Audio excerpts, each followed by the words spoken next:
I don't know how I got the part, honestly. I kept going back into the room, and back, like 5 times they called me back into the scenes again and again, and then someone said, they feel you're doing them the same every time. And I said, yes, I am. No one told me to do it any differently. And they said, yeah, well, they want it funnier. I said, done! Done. I came back in and I said, just so you know, I didn't know. So now I know. Now if you think I couldn't take it, I can take it. Action. Let's just But it was dicey. It was dicey. When I ran into you in the hallway, you know that? When I ran into you in the hallway, I was shaking. I was holding myself in the corner. I didn't even know you were there.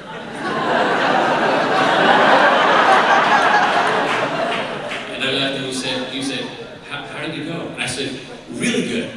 But I don't think we're up the same part, so don't worry. Well, Summer, I think that brings up a good point, is that you came into this show as your first big role.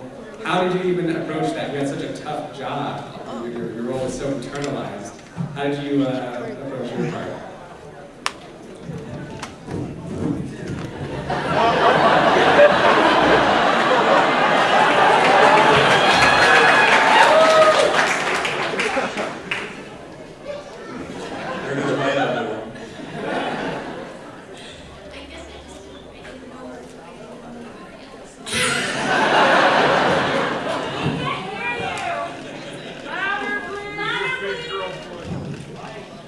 Could you turn to the monitors a bit?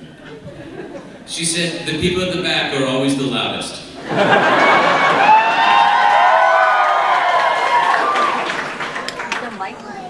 Well, Adam. Adam. No. I think Jamestown is my favorite episode.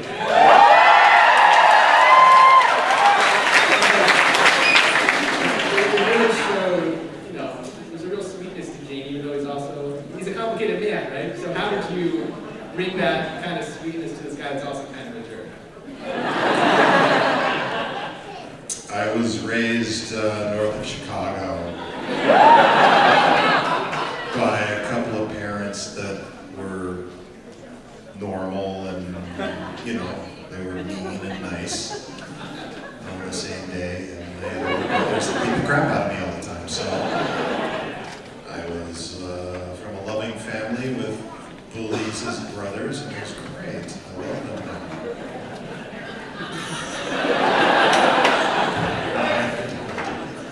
I don't know. I was just pretending to be somebody else. But may I, guys, but here's the thing, Adam.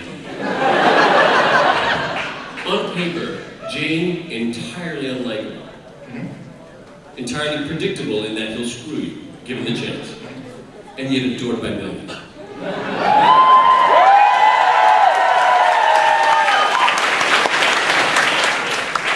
Well, I've said this before, I was really worried that Joss was going to kill me off. And I wanted to keep working with you guys, so I decided to try to make it lovable. Job well done. Yeah, try as we might, we couldn't get you fired. Yeah. Ariel came along and I was reading it and going, oh no. This is where it ends, right? Yelled out to my wife, honey, that's it. 6 and out. And the last page went, Oh, phew. That's a total fabrication because, as everyone knows, actors, when they get the script, they go right to the last page first. See if they're still in it. Okay, not that. You know that's true. That's one of the days I remember everything. So some days I don't remember entirely. There are days where I have perfect recall of everything. The space station with Jewel and Sean playing Find the Extra. Remember Find the Extra? Whenever there's a crowd scene and you're just kind of hanging out, there's a crowd of people around, there's always one person, as you scan the crowd, one person's like this. Kind of hungry and wide-eyed and like they're gonna maybe pounce, I don't know. But I would play the game. I would say, okay, let's play find the background guy. I would be the background guy, And I would go into the background somewhere and say, just guys, just ignore me, just ignore me. And then they would turn around and try to find me, and I'd be like,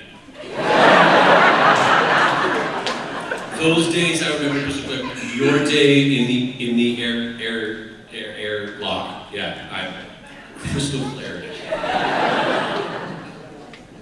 Yeah, you're really good. You're pretty good too. Thanks. I like that little move with the little calm thing, you would click. That was yours. We were allowed to make up stuff with doings and props and stuff, more so than we were with words. The words we could change so much. Lines are pretty solid, weren't they? The lines, yeah, that's the goal. But we could like, I'm gonna do this with that thing. Oh yeah, that's good, fill it in. So we did. Yes. Well, what was kind of a typical downtime like on set? What do you guys do, you know, in between things? Because actually shooting the show can be somewhat boring, right? You're not actually on screen. I don't know, we sat on that couch in the common area that smelled like cat pee. It was not so, yeah, it was musty, it was bad. It was gross. Yeah, those are my fondest memories. Of Katniss on the set of Firefly. In the fondest way. I really like that couch. We would just talk about It was very comfortable. Yeah, we could eat our lunch in there if we could. Yeah. I remember that. There was this food truck that was on the lot on the Fox side. Do you remember this? And I had to keep weight on because it was my dream job.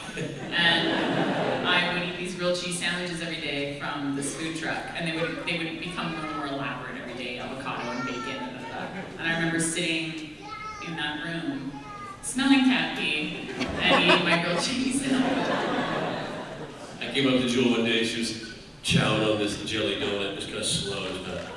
I said, how you doing? She goes, full. And then, after we filmed the pilot, it was a few weeks later, and I was walking down Robson Street in Vancouver. It's a beautiful, sunny day, and people are out and enjoying the weather. Vancouver is such a beautiful city, and I see this girl walking towards me on the street. She's long and leggy, and I'm going, gorgeous, oh my God, she's so Jewel!